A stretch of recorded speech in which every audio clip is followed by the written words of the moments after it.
Alright, so this is my Hanna 00 tiny leader deck.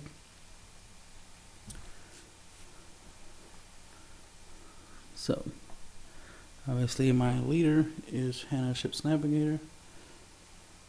Effect is pay one of anything, white, blue, tap, return target artifact or enchantment card from your graveyard to your hand.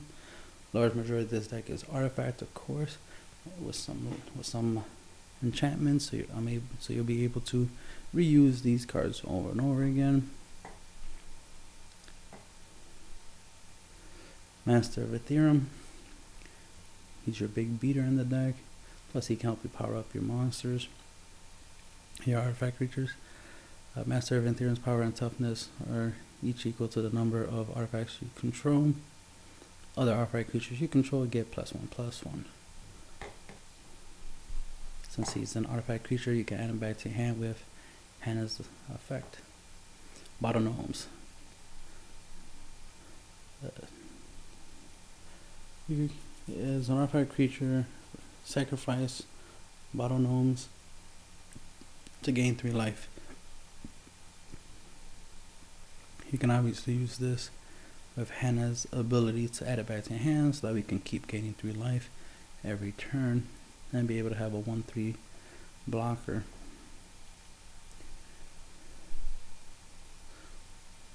We have Ethersworn Shield Mage. It has flash, so you can play it as an instant or in either player's turn. When Ethersworn Shield Mage enters the battlefield, prevent all damage that would be dealt to artifact creatures this turn.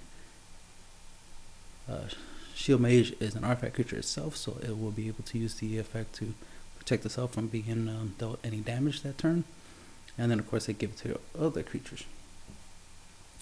So you could play this after you declare blockers, or you could play this before you declare blockers, either way. Because if you play this before the declare blockers, you could use Shield Mage as a blocker, which is why you can do it before somebody declare blockers, so that way you can use it as a blocker. But if you want to not use it as a blocker, and you can play it after blockers are declared. Anyway, you could, of course, if this ends up going to graveyard, you use Hanna's effect, of course, and add it back to your hand, so you can reuse it. Esperzoa, artifact creature with flying for 3. At the beginning of your upkeep, return an artifact you control to its owner's hand. A good target for this, obviously, would be Shield Mage. Now we can do the combo where you can constantly summon Shield Mage, and you have a 2/2. They can block and not be destroyed by damage or destroyed by a lightning bolt and whatnot. You can also use it to protect Esperzoa from being killed by a lightning bolt, for example. And you can just keep using these two in combination, so you can keep a nice little defense up. Now this prevents damage to artifact creatures. That would include your opponent's artifact creatures as well, but typically your opponent's probably not going to be playing artifact creatures not more than you anyway. So obviously this will prevent damage from your artifact creatures will prevent damage to your artifact creatures, but does not mean it prevents your artifact creatures from dealing your opponent's monsters damage. So your monsters will still deal them damage. And since Esperzoa is a 4/3, it'll deal 4 damage to whatever it blocked. So it more likely will kill whatever it blocked. Even if that thing has first strike or double strike, it wouldn't matter, because no damage can be dealt to Esperzoa and to Shield Mage once you Shield Mage's effect, of course. So after those effects resolve of first strike or double strike, then you'll be able to do your regular combat, and of course if you're strong enough to take down their monster, you'll take them down, which is great. So it's almost like giving yourself double strike or first strike. Not double strike, mainly it's kind of like giving yourself first strike. And then Cathedral Membrane, 1 colorless, 1 white Phyrexian mana. You could pay 1 white or 2 life points in order to cast this, to pay for the cost of this card. It's a defender, it's a 0/3. When Cathedral Membrane is put into a graveyard from the battlefield during combat, it deals 6 damage to each creature it blocked this turn. This combat.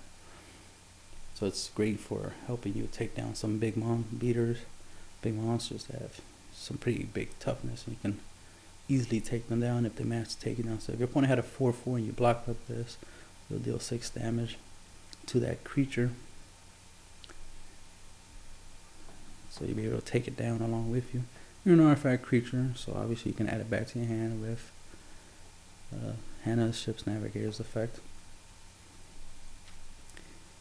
Aethersworn Canoness. It's an artifact creature, 2/2. Each player who has cast a non-artifact spell this turn can't cast additional non-artifact spells. Largely, this deck is largely artifacts, so you definitely will be casting a lot of artifact spells. So this will hurt you less than it will hurt your opponent.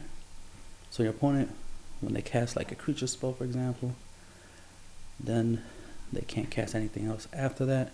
So if they were to cast a creature spell, for example, and you were to cast Forbid and pay for its buyback cost, you will be able to counter that target creature spell, right? Counter that creature spell, and your opponent can't respond with their own counter because they just cast the spell, which was the creature they're trying to summon. So they can't counter your counter, which is great. And of course, since you countered their monster, their spell, they still can't play no spells that turn, unless they're artifacts, of course. Unless they're artifacts, you lock them out from being able to play anything that turn. So Forbid, along with Aethersworn Canoness, you can lock out your opponent just by discarding 2 cards for the buyback. So that way, every turn you can keep this combo going. So yeah, I love that. Then we have Etch Champion. It has Metalcraft as long as you have 3 or more artifacts, and of course he'll count himself towards that effect, since he is an artifact. He'll gain the ability of protection from all colors, which is great against pretty much every deck you go up against, obviously. You'll be able to use it for blocking because I have protection from colors. So whatever you block that has a color will deal no damage to Etch Champion. Any creature that has color won't be able to block Etch Champion, so he'll be unblockable pretty much, unless your opponent uses a artifact or a Eldrazi, a colorless creature. They're going to keep taking 2 to the face, right? And if you combo him with Basilic's Collar, he'll be a 2/2 with lifelink, as well as Death Touch, but lifelink is what you can take advantage of. And you'll gain 2 life every turn you're dealing your opponent 2 damage. I wish it was infect. Wish the effect was infect instead of lifelink. That way you can, in 5 turns, win, right? But anyway, can't be too greedy, right? And that's basically it. It's just, you don't have to worry about people lightning bolting him and stuff like that, because he can protect himself. However, Mirror, it's a 2 colors, 1/2 flyer with vigilance, so that way you can attack and be able to defend at the same time. It's a flyer, so obviously you can attack your opponent directly unless he has monster with reach or flying to block it. So you'll be dealing it 1 damage every turn and be able to block with a 1/2. If you use obviously Temper Steel, he'll be a 3/4, so 4 tough is not that bad of a defense. And of course you can make him stronger with Master Aetherium.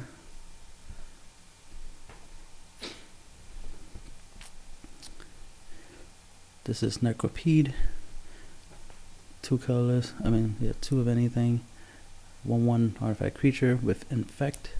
It deals damage to a player in the form of poison counters, and it deals -1/-1 counters. It deals damage to a creature in the form of -1/-1 counters. So basically, whether it'll make your opponent's monsters weaker by -1/-1. And then when this is put into a graveyard from the battlefield, you may put a -1/-1 counter on target creature. So obviously you could sacrifice it for a card effect while it's on the field, and then get that effect of putting a -1/-1 counter or something. You can also block with it or battle with it to an opponent's creature. It'll deal that creature, -1/-1 counter worth of damage. And then when it dies, give it you can target it, give it an extra -1/-1. So you can essentially take down a 2/2 creature or anything that's 2 toughness or less. With Necropede, this effect is also useful when you block a monster that might have first strike or double strike. Where it'll end up killing Necropede before he even gets to deal any damage. Since he goes from the field to the graveyard, of course, you can put a -1/-1 counter on a creature, so you'll be able to kill anything that has 1 toughness, and be able to take it down with Necropede's effect. That's pretty awesome. He's an artifact. Of course, you can add him back to him with Hanna's effect. You can also add him back with MicroRecords effect. A lot of these artifacts in the deck can be retrieved, obviously, by MicroRecords. Can also be retrieved by Junk Diver. MicroRecords, when it dies, return another target artifact card from your graveyard to your hand. Same goes for Junk Diver. The only difference is Junk Diver has flying, so that's a useful ability, of course, to have that. It costs 3 to play, while MicroRecords costs only 2. These 2 combine, create a nice little defensive loop. You summon Retriever, use him to block, then he'll let you add Junk Diver, then you summon Junk Diver, you use him to block, get back MicroRecords, and just keep doing that over and over again. You can also do a combo where, if you have a sacrifice outlet, you'll be able to sacrifice MicroRecords and add Junk Diver back to your hand, then summon Junk Diver, tribute it for an effect, and then get back MicroRecords, and then just keep doing that over and over again. Like if you had Arcbound Ravager, which I'm not using in this particular build, but if you were to use it, you can use these 2 in combination to make Arcbound Ravager stronger. It will only cost you about 5 mana to do so. Memnite, it's a 1/1 artifact creature, costs nothing to cast, which is great. Ornithopter, it's a 0/2 flyer artifact creature, costs nothing to cast, which is great.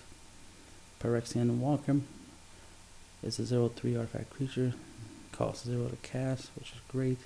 And of course, these you can cast them pretty much in the same turn that you cast like a Temper Steel, for example, and then you will have a 2/5, a 2/4, and a 3/3 all in one single turn, right? That's a lot of power in one single turn. So that's the beauty of them. Temper Steel, of course, artifact creatures you control get +2/+2, and this is an enchantment. Hanna's Custody is an enchantment. Artifact cannot be targeted with spells or abilities. In other words, artifacts have Shroud, which is great. For example, you can see Lightning Greaves gives equipped creature haste and Shroud, which makes it the equipped creature can't be targeted by spells or abilities, including your own. That's what Shroud is. So you give this to a creature like Hanna, for example, so you can protect her with the whole Shroud effect of Lightning Greaves, and gave her haste, so you can use her effect in the same turn you summon her. And then you can use Hanna's Custody to protect Lightning Greaves, so that way Lightning Greaves gain the effect of Shroud, where it can't be targeted. And since it's already equipped to a creature, you don't have to worry about Hanna being targeted. You can also use Lightning Greaves on anything else, any other creature you want in the deck. A good target would be this, but of course custody already will make her untargetable. This is already protection. You get the idea. Let's continue. Alright, propaganda, enchantment. Creatures can't attack you unless their controllers pay 2 of anything for each creature he or she controls that's attacking you. Which is great, because now you're reducing your opponent's plays, because they have to choose between using up their mana to cast more creatures or play more spells, or to save their mana to pay for them to even attack you. So they have to choose between casting more creatures or attacking. So that's great when they decide to not attack. That gives you extra turns to make a comeback, especially if they wasted their turn summoning a monster and then it's your turn and then you just bounce the monsters back to their hand. With capsize, even more fun, because then now they gotta decide, do they want to resummon that monster, or do they want to take that turn to try to attack or something. More power, more control. Artificer's Intuition is an enchantment. Pay 1 blue mana, discard an artifact card from your hand. Search the library for an artifact card with convert mana cost 1 or less. Reveal that card and then put it into your hand, then shuffle your library. This card can get you a Darksteel Citadel, because Darksteel Citadel counts as an artifact card as well as a land card, and lands have convert mana cost of 0. So you can add Citadel to your hand with this effect. It's just a good way of searching out a land so that we have some mana. And then of course this is supposed to go in combination with Elixir of Immortality.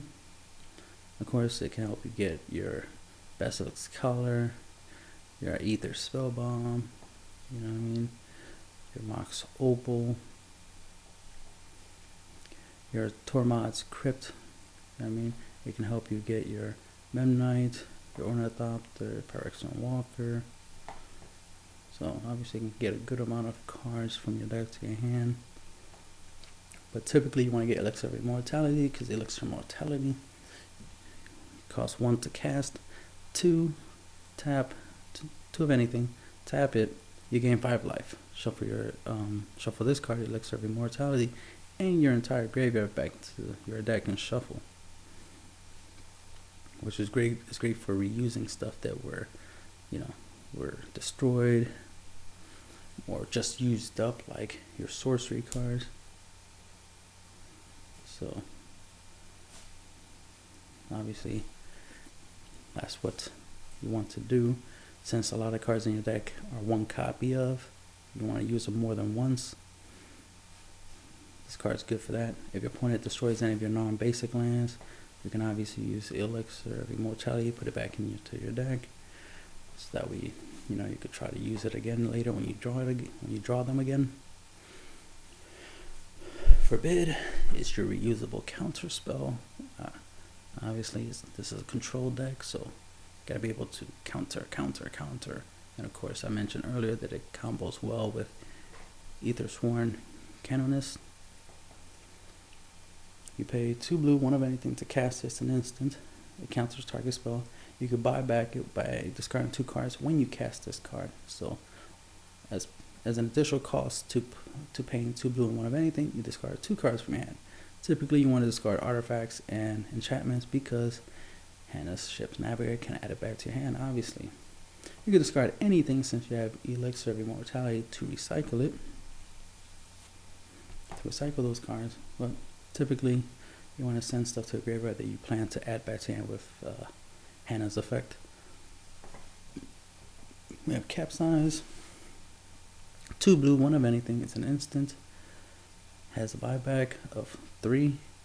So it's a total of 6 mana cost. If you want to buy back it, add it to your hand after the resolution of the card, of course.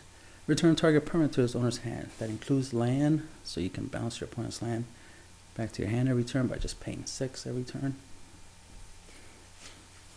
So that can slow down your opponent from being able to gain, some type of field presence to, make a comeback.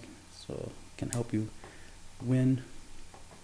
You can also use this in combination with Ethersworn Canonist, because let's say your opponent casts a creature.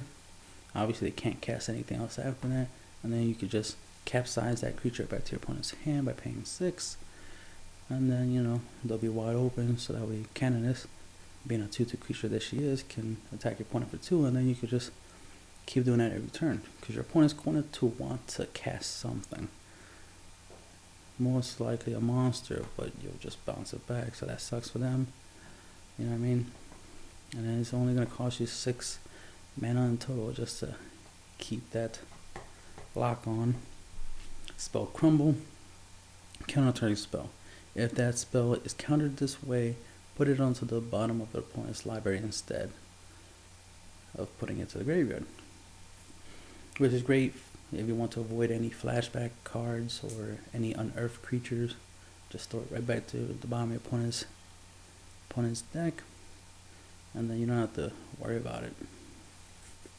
And then this card is put onto the bottom of your deck after using it, which is great. So that you can use it later, especially when you use card effects to shuffle your deck. You'll be able to draw it again and again and again. Blue Sun Zenith. 3 blue and X. It's an instant. Target player draws X cards. Shuffle a Blue Sun Zenith into its owner's library. So you can target yourself with this, of course, so that way you can draw cards. So this is one of your big, draw cards in the deck. It's a good way of drawing into a whole bunch of your stuff, playing it. And even if you end up with too many cards in your hand, not a problem. You'll discard them. Then you can use Elixir of Immortality to shuffle a lot of the cards you discarded back into the deck, so that way you just have fun. And then of course you can, after using this card, this shuffles back into the deck. So that way if you draw it again, you can use it again. You draw it again, you can use it again. Intuition. 1 blue, 2 of anything. It's an instant. Search your library for any 3 cards and reveal them. An opponent chooses one, put that card into your hand, and the rest into your graveyard, then shuffle your library. This is a great way to obviously thin out your deck, as well as a great way to tutor out 3 cards out your deck.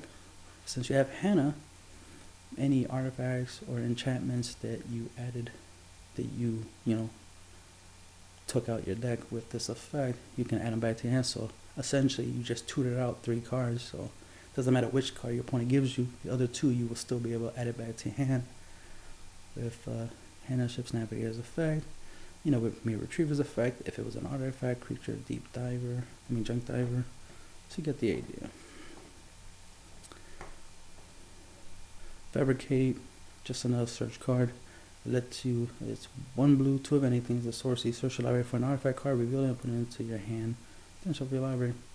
Lets you search out anything. Obviously, you can get Cathedral, Darksteel Citadel, because it is an artifact. You can get Sculpting Steel, and Sculpting Steel can come into play and copy any artifact you control, including a creature, so it can become an artifact creature. In case you want to copy your Etched Champion, now you have 2 Etched Champions on the field. So you have two 2/2s that can't be touched and are unblockable, so you gotta love that.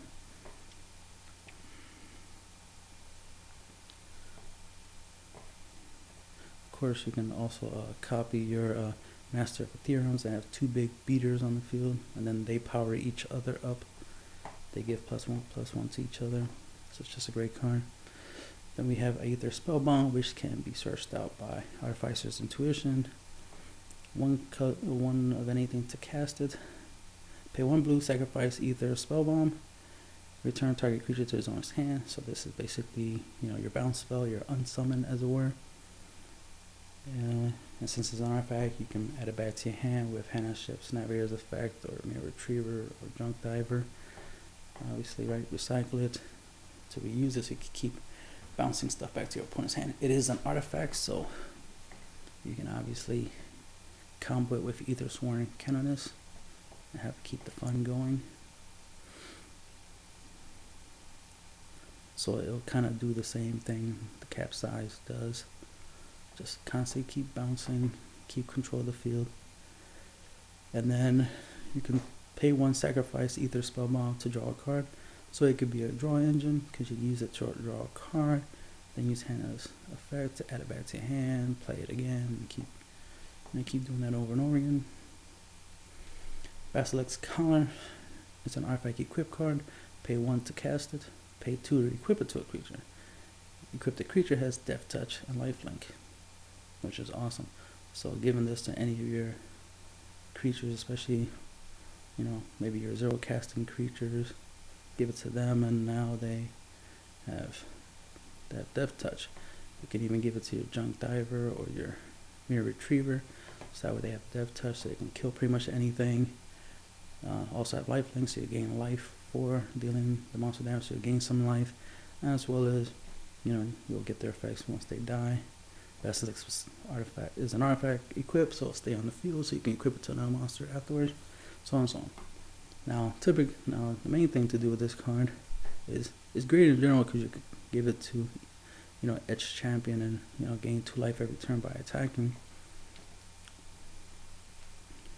You can give it to one of your flyers, of course, so you can gain life. You can equip this, obviously, to your Hover Mirror, you know, gain a life and be able to block something. So you can attack your opponent, deal them 1 damage, gain 1 life, and if your opponent attacks with something, you can block. You know what I mean? And then whatever you block, it'll die because of Death Touch. Then you can bring Hover Mirror back from the graveyard with Hanna's effect. You know, resummon it, re-equip it with Basilisk's Collar. You know, keep the fun going. But a main thing you want to do with this card, because I have Death Touch, you equip this to any of your creatures, like, you know, your Memnite, which is a 1/1. Equip it to him. Equip him with Nemesis Mask. Now you have a 1/1 lifelink, Death Touch creature that has the effect that when it attacks, all creatures able to block the equipped creature do so, which means every one of your opponent's creatures, unless their creatures specifically state that they cannot be used to block, they cannot block, all the creatures are eligible to block your creature.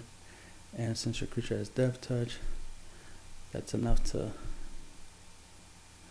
kill them all,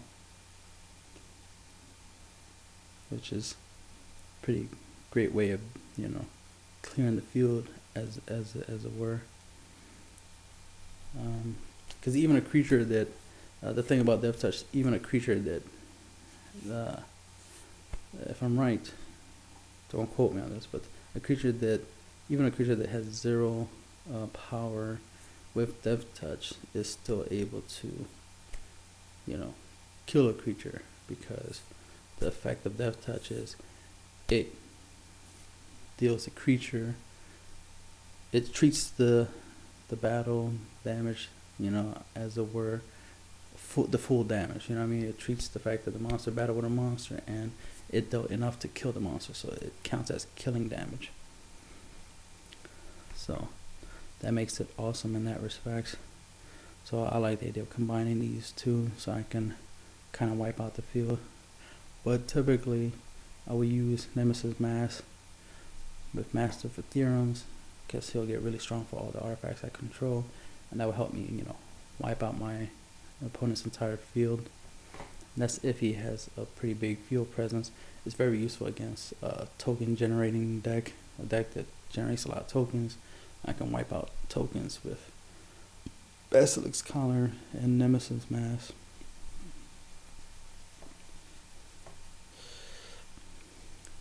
I already mentioned about Elixir of Immortality. That can essentially, in the right, you know, scenario, with Artificer's Intuition, you can just pretty much play this every turn and gain 5 life every turn, so you pretty much are immortal. Lightning Greaves costs 2 to cast. It's an artifact equipment. Costs 0 to equip it to a monster. It gives the enchanted creature haste and shroud. The way it works is that, of course, this has to still be equipped to the creature in order for it to have haste. It does not have haste if it unequips, as far as I can tell. If it said gain haste, then even if I unequip it, the creature will still have haste. But it doesn't gain haste, it just has haste, as long as he's equipped, of course. Sculpting Steel. I already mentioned this. It costs 3, it's an artifact, you cast it. When it comes into play, you choose an artifact in play, and if you do, this becomes a copy of that artifact. So you have all the effects and attributes, name and all. It's pretty much an exact duplicate of whatever artifact you copied. This also will still apply the legend rule. So if you were to copy Mox Opal, for example, the legend rule would apply, and you have to destroy one of the two. So obviously I recommend not targeting Mox Opal for this effect.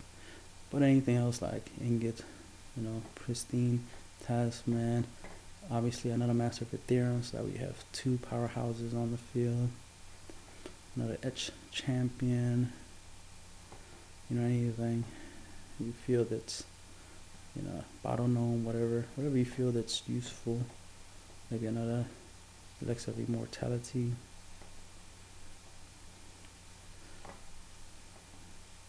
Another Basilisk Collar. It just kind of multiplies your cards. It just copies an artifact you control, so it gives you more stuff.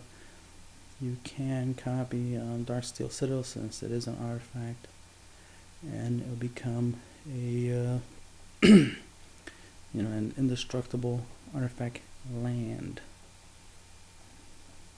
But it will have a converted mana cost of 3 if I'm right, unless it becomes a converted mana cost of 0. Probably will be converted mana cost of 0, since it's an exact copy, but we'll see. I'm assuming it does. Probably it doesn't. Anyway, Darksteel Ingot. It's an artifact, indestructible. Tap, add any color of your choice to your mana pool. Obviously, you'll create white or blue. That's the main color in the deck. So that helps you with the mana scenario. So you can afford to play any card in this deck that has mana, color mana, and its mana cost. Pristine Talisman costs 3 to cast. It's an artifact. Tap, add 1 mana to your mana pool. You gain 1 life, which is great. It's a constant life gainer. Obviously, you use this to pay for your artifacts. To pay for effects that cost 1. Like you'll use this with Hanna Ship's Navigator's effect, because she costs 1, then 1 white, 1 of anything. So you can use this with her effect. So that way you can gain a life every turn. Also, the other awesome thing of it is you could just tap it and create the mana. Since there's no mana burn in the game anymore, you don't have to worry about tap, gain mana, end your turn, lose a life, gain a life. You know what I mean? So that way it's not counterproductive. You can actually just tap it, create the mana, not use the mana, and still gain the life, and your life will still add up. So since mana burn doesn't exist anymore, now this is just free life gain, along with, it's just a great card. I'm a fan. It's awesome. Shit, I wish lands had the ability where you could tap it, gain life, and create mana. Woo! Ooh, that'd be too strong. Too strong, right? Mox Opal, as it's a legendary artifact, so obviously only 1 copy of this on the field at a time. Has Metalcraft, so if you control 3 or more artifacts, it counts itself, of course, towards that effect. If you have 3 or more artifacts on the field, you gain this effect, which is tap, add 1 mana of any color to your mana pool, which would be blue or white, which is what this deck uses. Tormod's Crypt, 0 casting artifact. Tap, sacrifice it, exile all cards from target player's graveyard. So it's a good way of dealing with graveyard decks like dredge decks and zombie decks, unearthed decks, anything like that. Flashback decks that use flashback cards. Of course, this is also good in the mirror match if you were to go up against anybody who has an artifact style deck that uses Hanna and recite and adds back stuff from the graveyard. You can use Terminus Crypt in order to prevent them from doing what you're doing. So it's great for the mirror match. Academy Ruins. It's a legendary land, so obviously only one copy of this on the field at any time. Tap, add 1 colors to your mana pool. Has the effect of pay 1 colors, or 1 of anything, of course. 1 blue. Tap it, put target artifact card from your graveyard on top of your library. So basically, it's a land version of Hanna per se. Put it on top of your deck. Any artifact in your graveyard that obviously you can do creatures, as well as any other artifact in the deck. Put on top of your deck so that way you can draw into it. So it's a good way of reusing your artifacts.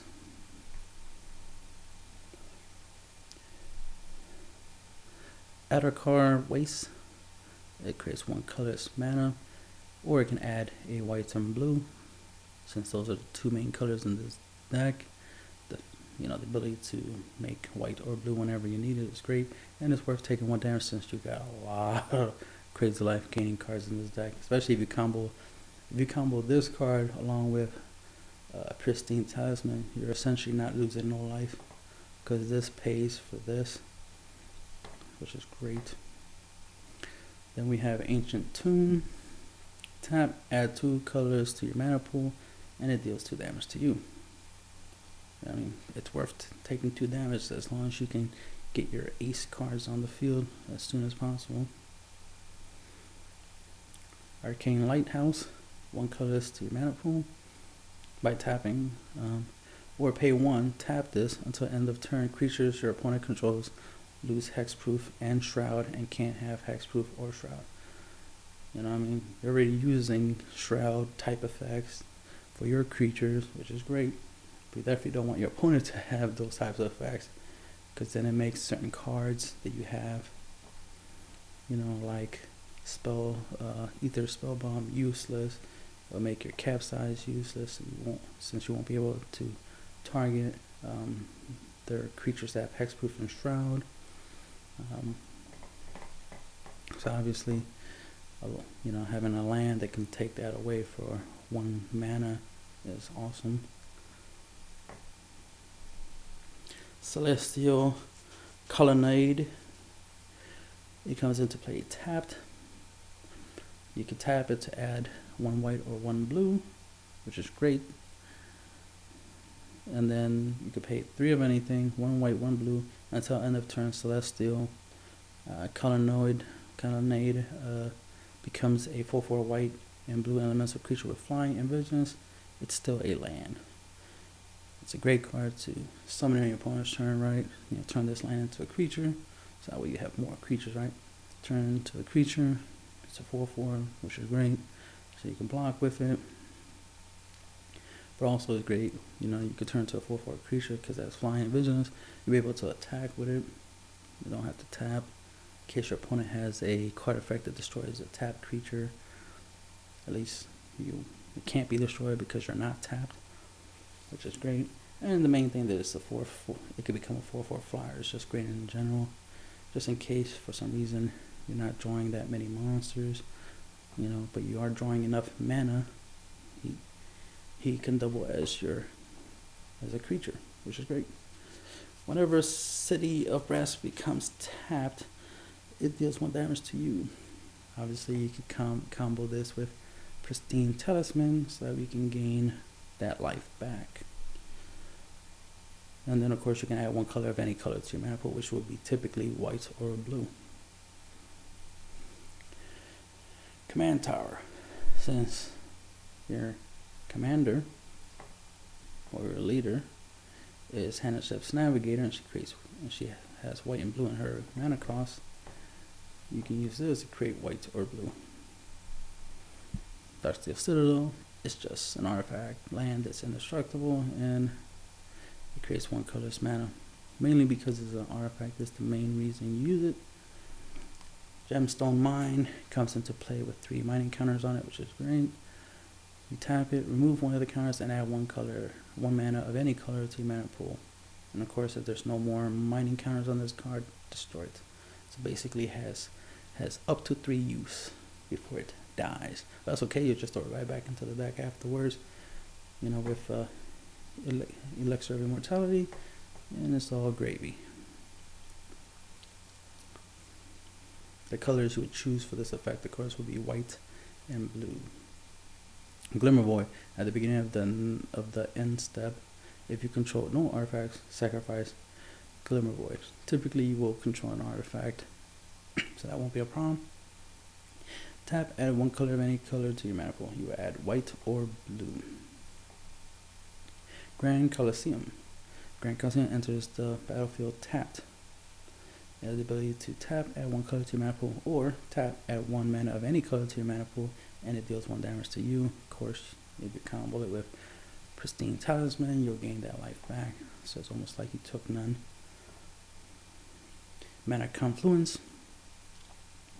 Tap, pay 1 life, add 1 color of mana of any color to your mana pool. You will add white or blue, and of course you can gain that 1 life back by using Pristine Talisman along with it.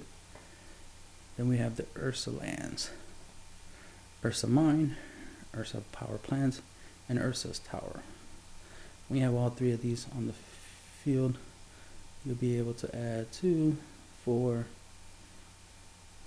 7 mana in total, which is great. 7 colorless mana, you can use that to drop a whole bunch of your artifacts that actually have costs, like your 3 cost, 2 cost artifacts, auto gnomes, you know what I mean? All that good stuff. As well as be able to afford the equipment cost of a lot of your equip cards. Right here is 5 altogether just to equip these 2.